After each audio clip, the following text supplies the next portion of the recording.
What's up, everyone? Welcome back to another review. This time we're taking a look at Dress to Kill, written and directed by Brian De Palma. Let's waste no time, let's get into it. The story of Dress to Kill is this.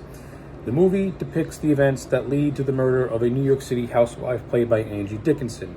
The only eyewitness to said murder is a New York prostitute played by Nancy Allen, and the rest of the movie is pretty much this chase between the killer and Nancy Allen. That is the overall story of Dress to Kill. Let's talk about it. Overall, I like this movie. I thought it was pretty good. I will not rank Dress to Kill as one of the all-time greatest erotic psychological horror thrillers that you'll ever see, but I think this was a very solid, good, and just really well-made thriller as well. What makes this movie work to me is the talents behind it. Brian De Palma wrote and directed this movie. Brian De Palma has got a resume that pretty much makes him one of the elite. He did films like Carrie, Scarface, Carlito's Way, The Untouchables. So Brian De Palma, he ain't no slouch. So what this movie really does have going for it is its visual style and its visual flair, which all credit has to go to Brian De Palma and his cinematographer. The both of them did a fantastic job at making this movie just have a just very Hitchcockian like feel to it. Like Dress to Kill has a very, very Hitchcock atmosphere and feel to it. If I were to compare it to a film, this movie is basically De Palma's love letter to Psycho. The story and structure of the story is very, very similar to Psycho, and there are a lot of visual cues that take inspiration from Psycho, and there are scenes that are direct recreations of Psycho in a lot of ways as well. So you can clearly tell that De Palma, when making this movie, was heavily influenced by the works of Alfred Hitchcock and Psycho, which is why, from a visual standpoint, this movie looks absolutely beautiful, stylish, ravishing. It just looks fantastic. The way De Palma directs a lot of scenes in this movie, particularly the scenes of violence, I thought were really well done and chock full of suspense. They could be very, very visceral in a lot of ways. They can be a little hokey in some areas too, where I think it could be a little bit over the top to the point of borderline on comical. But De Palma manages to make it work. The best kill scene in this entire movie is the elevator scene when the Angie Dickinson character is killed by the killer. That entire sequence is really well done, and the whole subway chase is also really well done as well. Like, this movie has got a lot of well done directed scenes in it. So yeah, from a visual standpoint, atmosphere standpoint, this movie has got all the boxes checked. It works. From an overall story standpoint, it's simple. Like, Dress to Kill is not a movie that breaks new ground with the story that it's trying to tell. It's basically a whodunit murder mystery type of movie. I don't think De Palma did a good enough job at creating enough suspects in this movie. It kind of hinges on the Nancy Allen character being the prime suspect for this police officer played by Dennis Franz. But we don't get enough suspects, and when you get to the ending, you're kind of like, what, really? It's like you're scratching your head, like, how's that possible? And then the movie tries to explain it, and it's really far-fetched as to how everything all comes together. I think De Palma could have fleshed it out much, much more, particularly with creating more red herrings as opposed to what he ended up giving us. But it is what it is, I guess. From an overall casting standpoint, this movie is well cast. Michael Caine plays Dr. Elliot, who is this therapist, and he has a connection to the Angie Dickinson character because he's her therapist, and the murder was committed with a razor that was stolen from his office.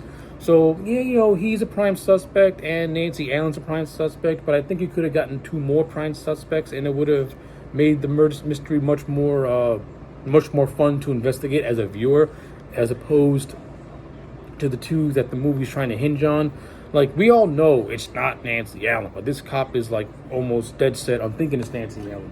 But then it's revealed that he was just using her to get to Dr. Elliot. Because it's revealed that Michael Caine's character, he's the overall killer, but he has like a split personality type deal as he's going through a gender change in a way. Pretty much this entire movie is very overly sexualized, and the Dr. Elliot character has got this split personality where he goes between being a mild-mannered doctor and a crazed psychopath named Bobby. The female side of him wants to get a sex change where he's completely woman. But the Dr. Elliot character is against said sex change. This movie is pretty much Brian De Palma's commentary on transsexuality and things of that nature. And it's okay, I guess. It's not what I would have done per se. I mean, like the overall sexual overtones of this movie, I would have largely kept in, but I would have, fleshed out the whole transsexual bit just a little bit more, and try to make Elliot's motivations much more clear and not as murky as they appear in the film.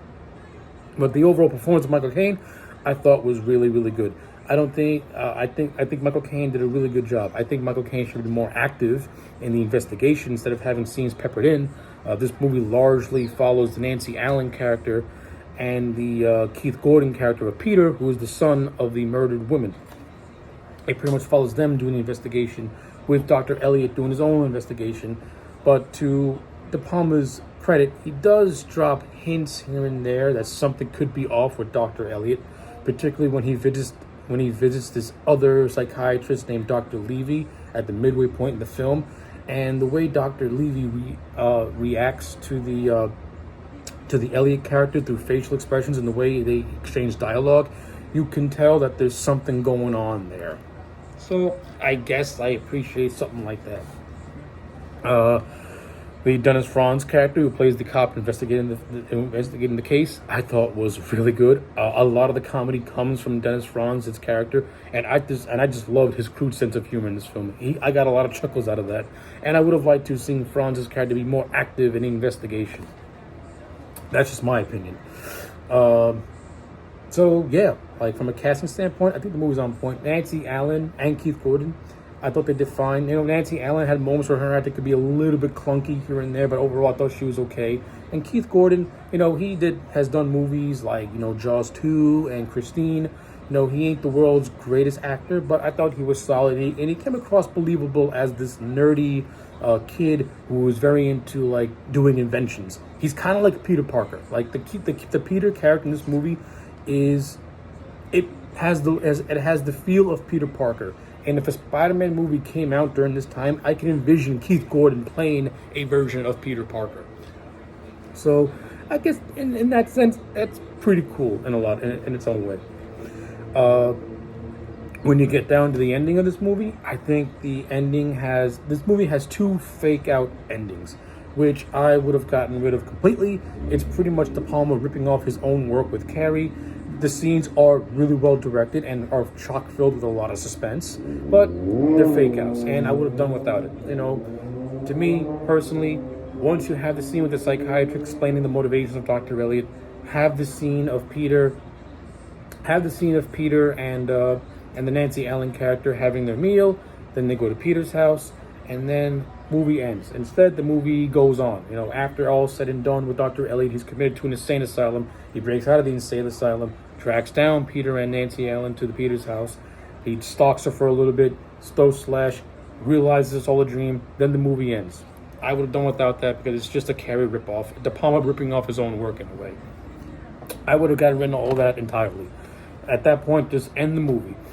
So yeah, those are pretty much my overall thoughts on Dressed to Kill. At the end of the day, I like this movie. I enjoyed it a lot. I'm going to give it a solid 8 out of 10. So yeah, those are my thoughts on Dressed to Kill. Let me know yours in the comment sections down below. Like the video and subscribe, and I'll check you back next time for more.